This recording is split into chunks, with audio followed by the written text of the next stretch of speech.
I'm not dramatic. I don't like confrontation. I'm the kind of guy who'll eat cold food rather than complain the waiter forgot to heat it up. So when I tell you that my mother-in-law handed me a wrapped gift that nearly made me lose my mind, understand, this wasn't about the gift itself. It was the message. Let me back up.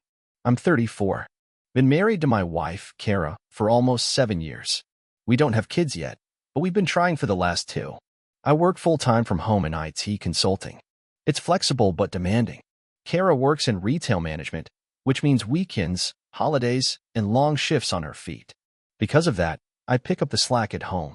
Cleaning, cooking, grocery runs, laundry, dealing with repairs, organizing appointments. I'm not trying to win a medal. I do it because it's my home too, and I love my wife. But to my mother-in-law, Diane, I'm just a man who plays on his computer. She's one of those traditional matriarchs who thinks real men work with their hands and provide visibly. She doesn't think staying at home can be real work unless there are children running around screaming. I know all this because she's said variations of it passive-aggressively, of course, for years. Still, I've always tried to kill her with kindness. Fix her leaky sink? Done. Pick her up when her car broke down? No problem. Drive 3 hours to help her brother move? Sure. But in her eyes, I'm still the guy who dragged her daughter away from a real career to be a childless homemaker's wife. This year, for my birthday, Kara insisted we do something small, just a family dinner. I didn't want anything big. Honestly, I just wanted ribs, beer, and no drama. But Diane showed up with a beautifully wrapped gift box, handed it to me with a smile that didn't reach her eyes, and said, "I found something perfect for someone who contributes nothing to the family." Everyone laughed awkwardly like she just told a dark joke. I laughed too, fake, polite, but something in me cracked. Inside the box? A plastic toy hammer, a packet of instant noodles, and a candle that said, "Burnt out." I looked around the room. No one said a thing. Not even Kara. She gave me a look that screamed, "Please don't make this a thing." So I didn't. I smiled. I nodded. I even said, "Thanks." But the moment Diane turned away, I took a photo of the box. I didn't say a word the rest of the night. I went home, and while Kara was in the shower, I opened a Google Doc and titled it, "Things I Do That No One Notices." I didn't know what I was going to do with it yet, but I knew I needed to write. Maybe to stay sane. Maybe to prove something to myself, if no one else. The first thing I listed? "I cleaned your gutters last October, Diane. You never said thank you." That night, I didn't sleep. I stayed up listing everything. Every chore. Every errand. Every invisible act of care. By 4 a.m., I had 126 bullet points. And an idea started to form. 2 weeks after the birthday dinner, the box was still on my desk. I hadn't thrown it away. Not out of sentiment, but out of spite. Every time I looked at it, it reminded me how easily people overlook what doesn't fit their narrative. Diane wanted me to be a lazy, freeloading husband. So no matter what I did, she'd only see what confirmed that. That toy hammer had become a symbol of everything she refused to see. So I started collecting proof. No, seriously. I bought a cheap receipt scanner from Amazon. I began saving every grocery run receipt, every Home Depot bill, every dry cleaning stub, even the $4.75 I spent refilling her bird feeder when I swung by her place just to check in. I took photos of the meals I cooked. I logged dates I picked Kara up late from her store after double shifts. I even printed out calendar events with timestamps when I changed the water filter, unclogged the kitchen drain, handled the power outage, called the pest guy, or scrubbed mildew off our bathroom ceiling. It was all small stuff, but it added up. Kara caught me one night as I was scanning the receipt from buying her mom's favorite coffee blend, because of course I was the one who had to bring it every time we visited. "What are you doing?" she asked, frowning as she saw the piles of paper. I hesitated. "Making a record." "Of what?" "Everything I do." She blinked. "Like chores?" I gave a tired smile. "Like the ghost labor no one sees. Like how I keep this house running when you're gone 12 hours a day. Like how your mom thinks I contribute nothing." Kara opened her mouth to say something, but nothing came out. I didn't blame her. She was caught in the middle. Diane had always been overbearing, and Kara had spent most of her life choosing her battles. This was one she didn't want to pick. Not with her mom. Not with me. She just rubbed my arm and said, "You don't need to prove anything." But she was wrong. I did. I needed to prove it to myself first. Because that damn box had done something I didn't expect. It made me doubt my own value. So I got methodical. I started compiling the photos and scans into a binder. I divided it into sections: household maintenance, family support, emotional labor, errands and logistics, in-law contributions. I started tracking time. If I spent 1.5 hours deep cleaning the oven, it went in the log. If I spent an hour helping Diane set up her new phone and explaining how to use Google Maps for the 15th time, it went in the log. Petty? Maybe. Therapeutic? Absolutely. And then, one night, I realized something. Diane's birthday was coming up. The same Diane who gave me a useless gift box and called it fitting. I looked at the box still sitting on my shelf, the one with the toy hammer and burnt-out candle. I picked it up, and that's when the real idea hit me. What if I gave it back to her? But this time filled with truth. The plan came together so smoothly, it was almost frightening. I kept the original gift box, the one Diane had given me with the cheap plastic hammer and the insult candle, and carefully removed the contents. I kept those too. I had a special purpose for them later. Inside the now empty box, I placed a flash drive loaded with scans, photos, and a PDF that spanned over 200 pages. The document was titled, "Contributions from the Useless Son-in-Law, a Year in Review." It included grocery receipts totaling over $7,300 from the past 12 months, a spreadsheet of household tasks logged by date and duration, screenshots of messages where Kara asked me to handle her family's tasks, photos of dinners I'd cooked, including the birthday cake Diane had eaten at my house 6 months ago, the receipt from the surprise hotel getaway I booked last fall so Kara could decompress, which Diane called unnecessary and lavish. I even added a time-lapse video of me assembling the IKEA daybed Diane insisted she needed for her reading room. Spoiler, it took me 4.5 hours and a bottle of ibuprofen. On top of the USB, I placed a folded sheet of paper. It simply read, "Dear Diane, thank you for the birthday gift. I wanted to return the gesture with something I hope feels just as perfectly suited to you, your useless son-in-law." It was petty. It was bold. But above all, it was honest. The cherry on top? I also re-included the toy hammer, the instant noodles, and the burnt-out candle, just for symbolism. They were nestled gently beside the flash drive, now surrounded by 126 rolled-up, itemized receipts tied with little red ribbons. And then I gift-wrapped the whole thing again. Same paper. Same silver bow. I didn't tell Kara. I knew she'd try to talk me out of it. Or worse, offer to give it to her mother herself in an effort to keep the peace. But peace had a cost. And I'd been footing the bill in silence for years. Diane's birthday dinner was a slightly fancier affair than mine. Italian restaurant. Long table. Extended family. White wine and fake smiles. I showed up in a pressed shirt and my best poker face. She greeted me with the same saccharine smile she always wore. "Oh, you came," she said. "How generous." I nodded and handed her the box. I wanted to return the favor. Her eyes flickered, catching the wrapping. I could see the recognition in her face. Her smirk faltered for a heartbeat, but only a heartbeat. She opened gifts after dessert, basking in each one like a Broadway actress at curtain call. When she finally got to mine, she held it up for everyone to see. "Oh, how sweet," she said with mock surprise. "I think I've seen this wrapping before." "Recycling is very environmentally conscious," I replied with a smile. She opened the box and stared. The table quieted. She didn't immediately pull anything out. Just looked. Then slowly, deliberately, she picked up the folded note. Her lips moved as she read it silently. A muscle in her cheek twitched. Next, she lifted the plastic hammer. A few people laughed, not knowing the context. Then came the candle. Then the noodles. But then she saw the USB stick and the stack of receipts. "What's all this?" she asked, frowning. "That," I said evenly, "is a list of everything your useless son-in-law has done for this family over the last year." Her face flushed a deep red. Kara, sitting beside me, turned slowly. "What is he talking about, Mom?" Diane didn't answer. Her hands were shaking. She dropped the receipt bundle back into the box like it burned her. "What kind of joke is this?" she snapped, voice loud enough for the next table to look over. "It's not a joke," I said calmly. "It's documentation." Her eyes narrowed. "How dare you try to humiliate me on my birthday?" "Oh, I'm not trying," I replied. "You did that to yourself when you gave me that box and called it perfect for someone who contributes nothing. I just thought it was only fair to give you something just as insightful." People were silent.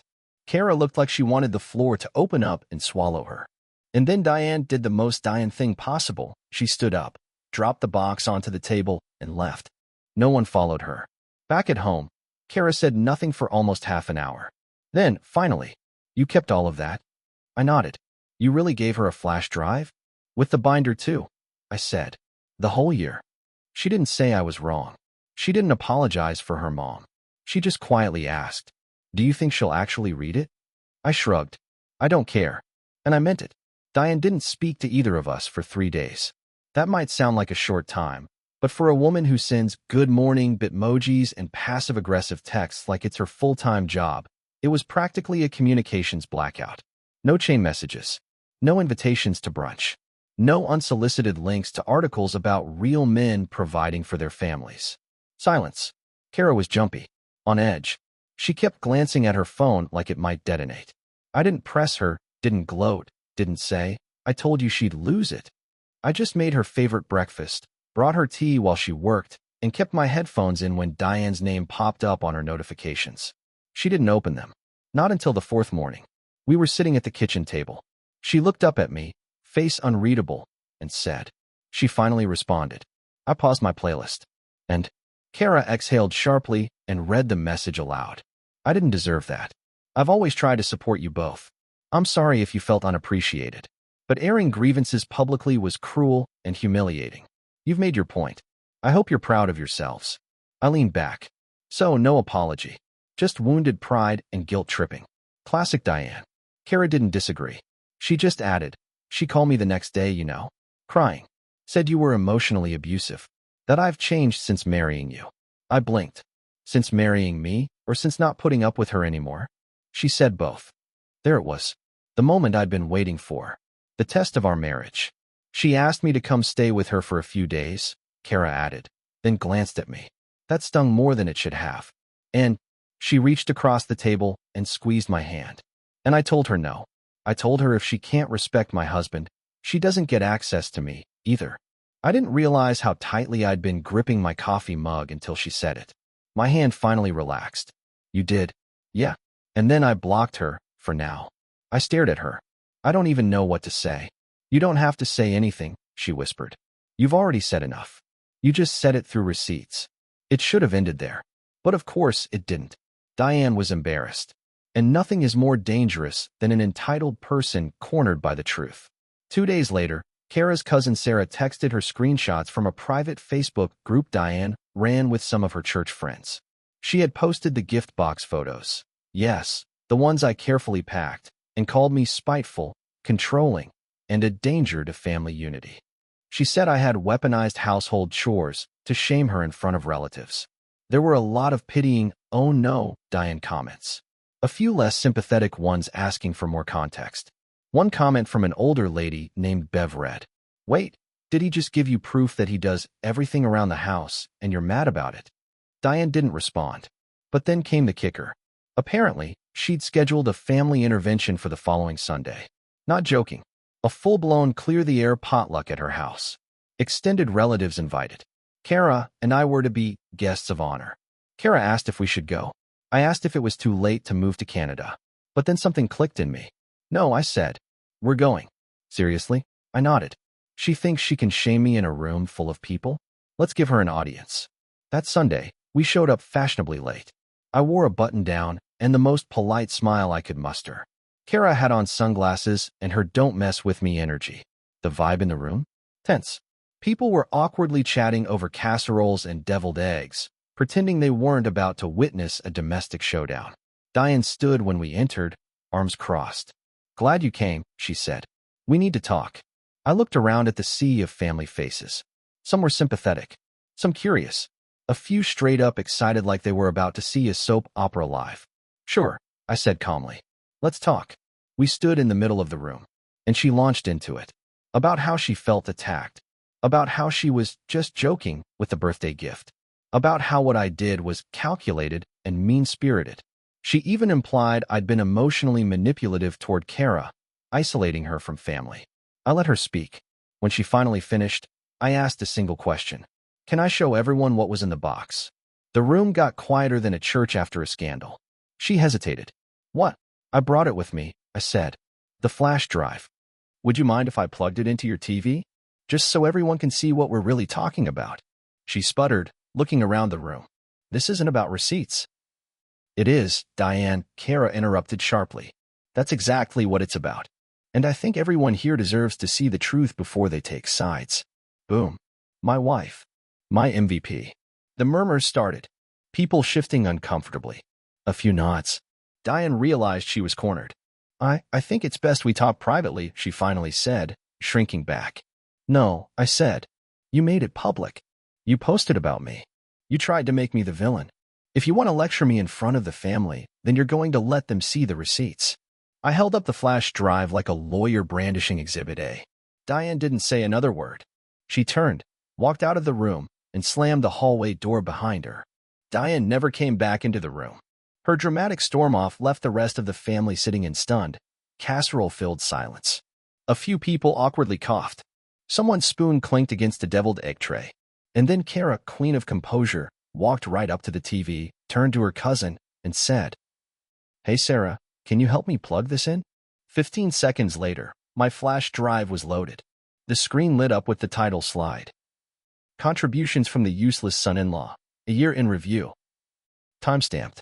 Verified. Unfiltered. The room erupted into nervous laughter. But no one objected. Over the next 10 minutes, I let the images speak for themselves. Photo after photo, time-lapse clips, receipts, maintenance logs. A grocery list that took up 2 scrolling pages. A breakdown of household hours logged, mine versus Kara's. The meals I cooked. The birthday cake I baked for Diane. The times I fixed her Wi-Fi. Even a screenshot of her asking me to pop over and fix the garbage disposal before the ladies' wine night. The kicker? A side-by-side slide. On the left, the toy hammer, instant noodles, and burnt-out candle Diane gave me. On the right, the $200 electric blanket Kara and I bought her last winter because she said her bones couldn't handle the cold anymore. Let's just say the room didn't stay quiet. I had no idea he did all this, one aunt whispered. Diane really gave him that as a gift. Another asked, wide-eyed. Kara turned to the group. This was never about making her look bad. It's about telling the truth. He does so much for me, for this family, and she humiliated him in front of everyone for it. I didn't say anything. I didn't need to. By the time the slideshow ended, half the room was either whispering in solidarity or full-on defending me out loud. The other half just looked stunned. And then the door creaked open. Diane reappeared, lips thin, face pale. She didn't look at me. I think it's time for everyone to go, she said softly. No one moved. Then her own sister, Kara's Aunt Robin, stood and said, No, I think it's time you apologized. Silence. Diane's eyes flicked to me, then Kara. She opened her mouth, closed it, then left the room again. We didn't see her for the rest of the day. That night, Kara and I sat in our living room, debriefing over takeout and whiskey. You didn't enjoy that, did you? She asked. I hesitated. I enjoyed the clarity, I said. I've been made to feel invisible for years. That was the first time I felt seen. She nodded slowly. I'm sorry I didn't stand up for you sooner. I took her hand. You did today. That's what matters. The aftermath. Diane didn't contact us for over a month. When she finally did, it was a letter. Handwritten. 2 pages. She said she hadn't realized how much resentment she'd built up over the years. That she thought she was being funny, old-fashioned. That she was ashamed she couldn't admit fault in the moment. That watching her own relatives turn against her forced her to reflect. She didn't beg for forgiveness. She didn't ask to be part of our lives again. She just said, if you ever feel like reconnecting, I'll be here. I'm sorry. No signature. Just mom in shaky cursive. We didn't respond immediately. But a few weeks later, on Kara's birthday, a small box appeared on our porch. Inside was a card. And a gift. The card said, To the one who makes everything run, even if no one sees it. Thank you. Love, Mom. The gift? A brand new, state-of-the-art cordless drill. With a note taped to the box. Because real men fix things, even when no one's looking.